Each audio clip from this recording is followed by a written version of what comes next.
a little bit too loud. Now, good afternoon everybody and welcome. You all know me, I'm Ranger Mick. However, some of you may not have met Elvis. Now, he's our resident adult male saltwater crocodile. Now, he's an extraordinary animal. If you've seen a few adult crocodiles in your time, you'll recognise that this is a magnificent specimen. He is a complete animal. Now, for most big old crocs, particularly males, by the time you hit 50 or 60 years, you are not a complete animal. You could be missing part of your tail, your arms or legs off, part of the jaw. This is part of the rough and tumble of male crocodile life.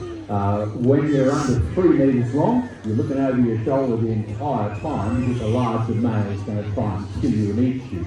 By the time you attain maturity, well, that's when your life changes again. You're not going to be eaten by a large crocodile. However, you're going to spend the rest of your life punching on. You'll be fighting over territory, fighting over females. Now, they are absolutely extraordinary in their ability to not only inflict huge damage on each other, but also to recover from it.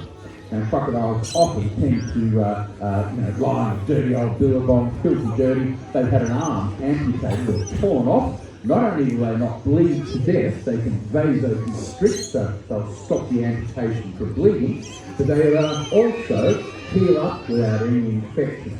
They produce an antibacterial property in the blood. It's only been isolated the last 10 to 15 years. It's been named crocodile. Now, this came out of John Lever's study in crocodile farm after the top end. They wanted to know why these animals never infect in these filthy conditions. They have the most phenomenal immune systems and they can literally fight off huge infections. Now, how old is he? Don't know. This is a wild caught animal, and we didn't catch him to put him on display here. He was taken out of Darwin Harbour to be a problematic animal. Now, he hadn't killed people, but he wasn't far off it. If you're from Melbourne, you're on your holiday in Darwin, you've rented a little tinny or you've got your car topper. You've got you and the kids in there, you're catching your first barramundi. This thing pops up next to you, is longer than the boat. Now that doesn't bode well for tourism numbers in the Northern Territory. So, Northern Territory has what we call an exclusion program. They target animals above 2.8 metres, that's the size to kill a human, and then they translocate them, ideally to crocodile farms. Now, on average, each year they take out about 200 crocodiles out of Darwin Harbour. You've ever been there, it's a very large space, and they place floating traps in the harbour. Now, this one was trapped under those circumstances. Very, very handsome animal. They took him to a croc farm, and they thought that he would be worth tens of millions of dollars in downward profits. Wasn't to be, however. Elvis ain't real social. In fact, not social at all. Instead of breeding with the females, he thought it would be hilariously good fun to just tear their heads off. And I'm really not kidding, decapitation is his thing. He would grab the female, rear up, swing the head, and quite literally tear the head off the body. Now, when you've done that to a couple of female crocs in a croc farm, they don't risk any others with you, and you end up being banished to the back blocks of the farm. Now, 18 years ago, last weekend, we had a thing called the Volta Storm. The older people might remember that. The oil tankers came to the beach in Newcastle. We got absolutely inundated here. Alligator dam filled up, burst, flowed across the park. Demo pit and the demo yard was completely submerged. Now, that was a huge disaster, and on top of all the destruction in the park, the pool got so cold, we had no power for a week. And unfortunately, poor old Eric, the resident crocodile, died of pneumonia during that weekend. Absolutely tragic for the senior staff. Now, we replaced him with this, and we didn't get him straight away. We waited about 6 or 8 months. We were looking for the right animal, and we were offered a lot of 4-metre crocs who'd been in captivity for ages, relatively docile. That's not what we wanted at all. What we wanted was an aggressive animal who's willing to do his thing in front of his huge crowd. And bloody hell, did we get it.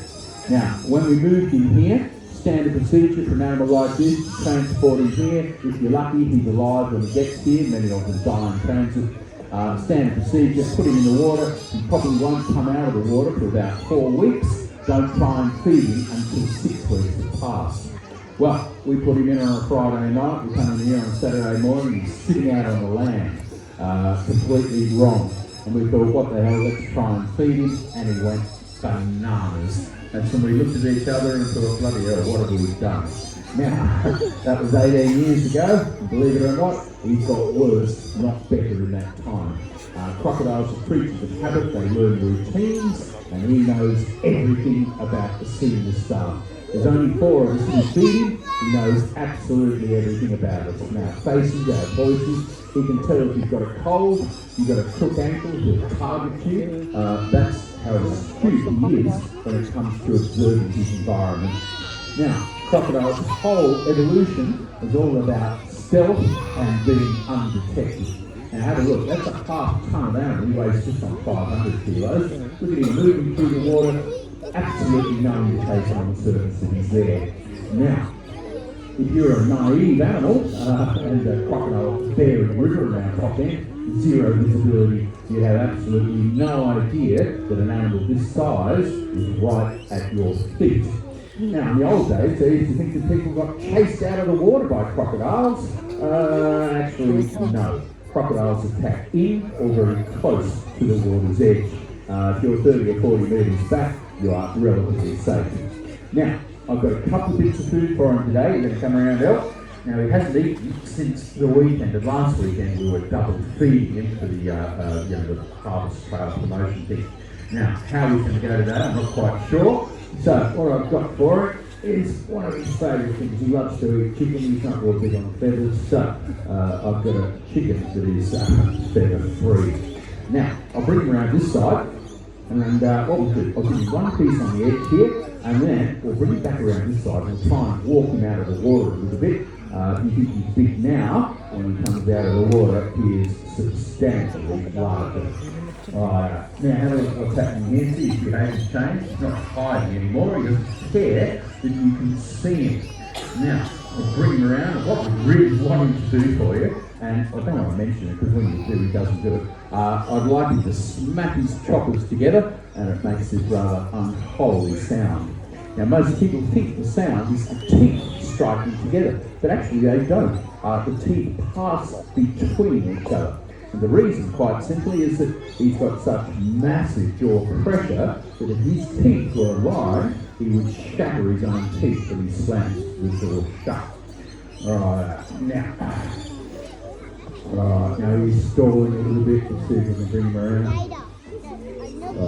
If he's not terribly excited by this, I just give over, hop in the water and splash around a bit. That usually switches him on.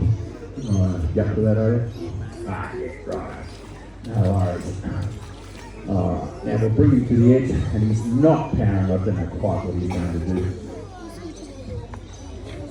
Some days he's on fire, some days he just doesn't really care about the food. Hopefully today he's going to turn it on for you. Look what I've got. Whoa, look at lovely chicken. Yeah, come on.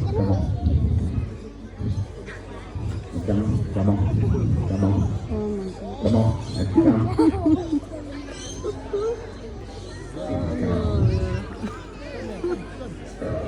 Okay. He's going to fire for you guys.